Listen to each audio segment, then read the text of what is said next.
My first feeling is one of wonder. You know, sometimes when you see a ship, you can't imagine that people built something like this. The next feeling that kind of comes up in me is one of nostalgia. You look at the ship and you imagine the people working on it. You can kind of picture what their lives must have been like. The Accokeek is a tugboat that was built in Texas in 1944 for the World War II effort in the Pacific Theater. It was commissioned in October, and it then steamed from the Gulf of Mexico through the Panama Canal and reached the Pacific Theater just in time to take part in the Battle of Okinawa. While it was not a fighting ship, it would tow or help and service any damaged vessels during that campaign.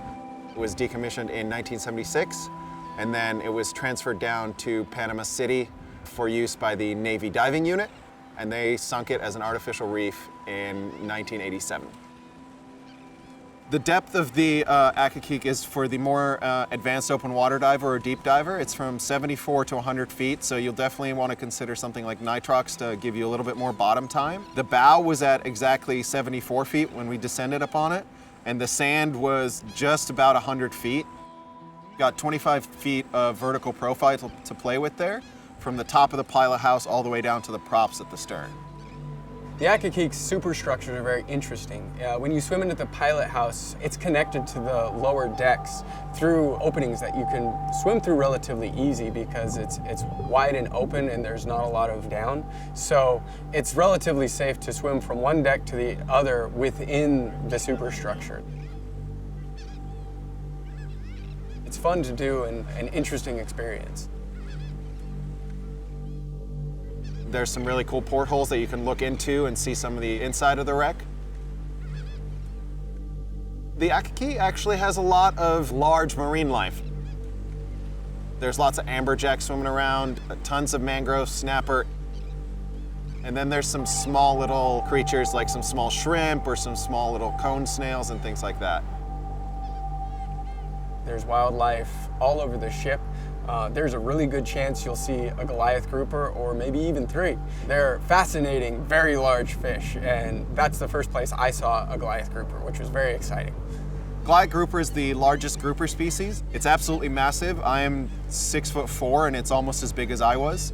They're endangered, so you can't fish them anymore. There was a spear fisherman hunting lionfish on the wreck today. Lionfish are an invasive species to US waters. They've been brought over from the Indo-Pacific region, and they've done a lot of damage to the local marine life because there's no natural predators. So there's an open season on them and anybody can hunt them at any time. So these wrecks are particularly important because they function as artificial reefs. If you look around the wreck, you'll see that it's kind of a barren sand landscape. The wrecks provide a haven for marine life. They give a point for corals and other plant life to attach themselves to, and that in turn attracts some fish, which then attracts larger fish, and you build a whole ecosystem around that wreck. When I'm down there in the open water, I definitely feel like I'm the only thing there. Well, me and my dive buddy, I guess, but we are the only things there other than the natural marine life that exists there. I personally think you should try scuba diving to experience a completely alien environment. Humans are a terrestrial creature, and we don't, quote unquote, belong in the ocean, but we do have the technology now to go and experience that for ourselves, and it allows you to see a totally different side of our planet.